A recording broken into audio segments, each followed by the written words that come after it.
ওয়ারিশ সম্পত্তি ভাগাভাগিতে নতুন পদ্ধতি চালু হলো। 2025 সালের 28 মে থেকে এই পদ্ধতিটি চালু হবে। সেটি হচ্ছে, আমরা জানতাম যে পিতা বা মাতার অবর্তমানে তাদের সম্পত্তি ভাই বোনেরা যে আপোষ বন্টননামা করে তাদের মধ্যে দখলে যায়, এই দখলটা বেশিরভাগ ক্ষেত্রে কিন্তু হয়ে থাকে মৌখিকভাবে।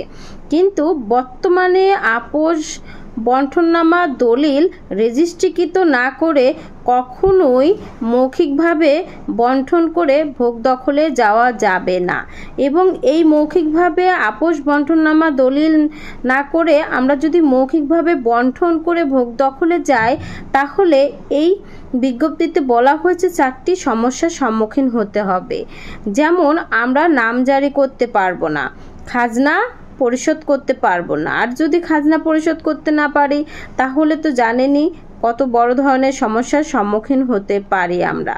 কারণ পরপর 3 বছরের অধিক যদি আমরা খাজনা পরিশোধ না করি, তাহলে আমাদের ওই সম্পত্তি বাজেয়াপ্ত পর্যন্ত হতে পারে। আর মৌখিক বন্টনের মাধ্যমে কোনো সম্পত্তি আমার যদি হঠাৎ করে টাকার প্রয়োজন হয়, আমি কিন্তু বিক্রিও করতে পারবো না। কেন বিক্রি করতে পারবো না জানেন? কারণ আমি তো নামজারি করতে পারিনি নিজের নামে, মৌখিকভাবে বন্টন করে ভোগ দখলে রয়েছি। এই জন্য সরকার তো 28 মে 2025 সালে নিষিদ্ধ করে দিয়েছে মৌখিক বন্টননামা ওয়ারিশ সূত্রে পাওয়া সম্পত্তি। সুতরাং এই বন্টনের ভিত্তিতে আমি কিন্তু কখনোই কি করতে পারবো না, নামজারি করতে পারবো না। আর জমি নামজারি না করতে পারলে আমি তো বৈধ মালিক হতে পারবো না। বৈধ মালিক না হতে পারলে আমার যখন প্রয়োজন হবে অর্থের, তখন আমি কিন্তু বিপদে পড়ে আমার সম্পত্তি বিক্রিও করতে পারবো না। কারণ নামজারি এবং খাজনা খারিজ ছাড়া কখনোই কিন্তু কোনো দলিল রেজিস্ট্রি করা সম্ভব হচ্ছে না।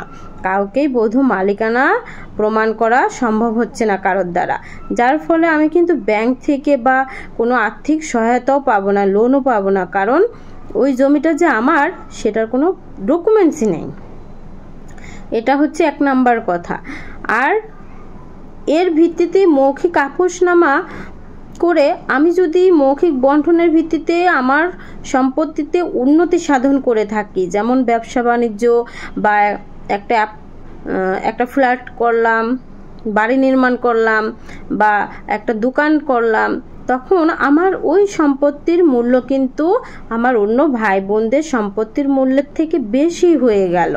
যেই মূল্যটা বেড়ে গেল, তখন অন্য ভাই বোনেরা কিন্তু আমার ওই সম্পত্তির ভাগ আর ছাড়বে না। তখন তারা বলবে, যেহেতু আমরা আপোষ বন্টনের মাধ্যমে দখলে আছি, সেহেতু এটার কোনো আইনগত ভিত্তি নেই। সুতরাং এটার মূল্য যেহেতু বেশি, এই সম্পত্তিতে আমাদেরও ভাগ রয়েছে। সে যদি ওই সম্পত্তির ভাগ চেয়ে মামলা দায়ের করে, অবশ্যই কিন্তু মামলায় জয়লাভ করবে। তখন আপনার ওই সম্পত্তি যে উন্নতি সাধন করলেন, এতে পুরোটাই লস হবে, ক্ষতিগ্রস্ত হবেন। এবং এক্ষেত্রে কিন্তু মারামারি, মামলা, হয়রানির শিকার হতে হয় ভবিষ্যতে। সুতরাং অবশ্যই আমাদের উচিত হবে, যেহেতু 28 মে 2025 সালে সরকার আইন করেই দিয়েছে যে মৌখিক আপোষনামা দলিলও যদি হয়, সেটা যদি রেজিস্ট্রিকৃত না হয়, অনেক সময় দেখা যায় আমরা আপোষ বন্টননামা দলিল করি কিন্তু সেটা রেজিস্ট্রিকৃত করি না। আবার অনেক সময় শুধুমাত্র মৌখিকভাবে বন্টনে যে দখলে চলে যায়। সেক্ষেত্রে এই 2টা ক্ষেত্রেই কিন্তু এই বন্টননামাকে সরকারিভাবে অবৈধ ঘোষণা করা হয়েছে। এটার কোনো মূল্যায়ন বা স্বীকৃতি দেয়া হয়নি।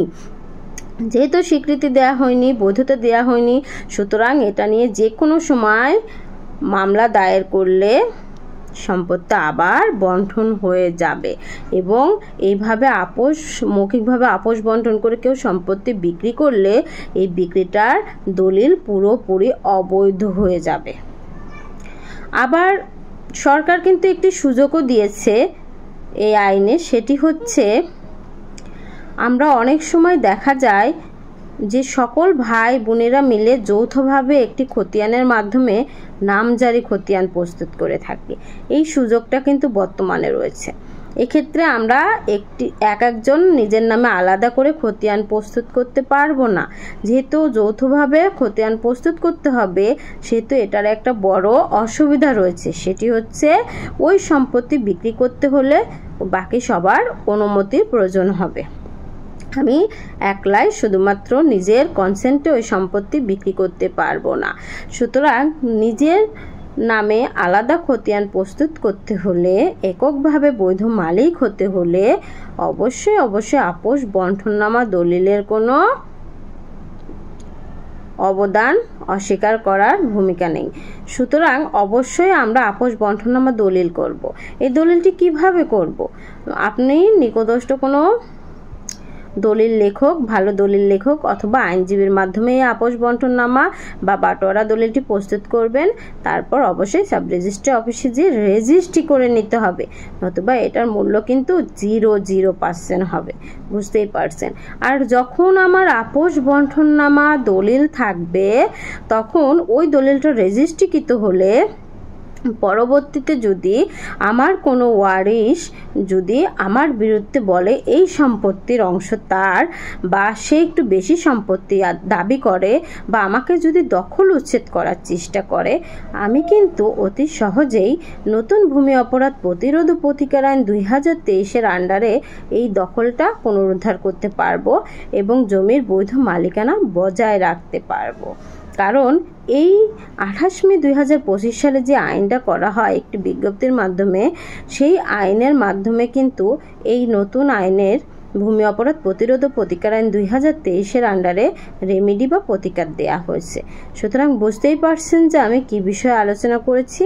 সেটি হচ্ছে অবশ্যই আমাদের উচিত হবে, যারা এখনো মৌখিকভাবে ওয়ারিশ সম্পত্তি বন্টন করে ভোগ দখলে রয়েছে, তাদের উচিত হবে এক জায়গা বসে প্রথমে ওই সম্পত্তি ভাগাভাগি করে, তারপর আপোষ বন্টননামা দলিল করে সেটি রেজিস্ট্রি করে নেওয়া, তারপর একজন ভাই বোন নিজের নামে এককভাবে খতিয়ান প্রস্তুত করে খাজনা খারিজ করে ভোগ দখলে থাকা।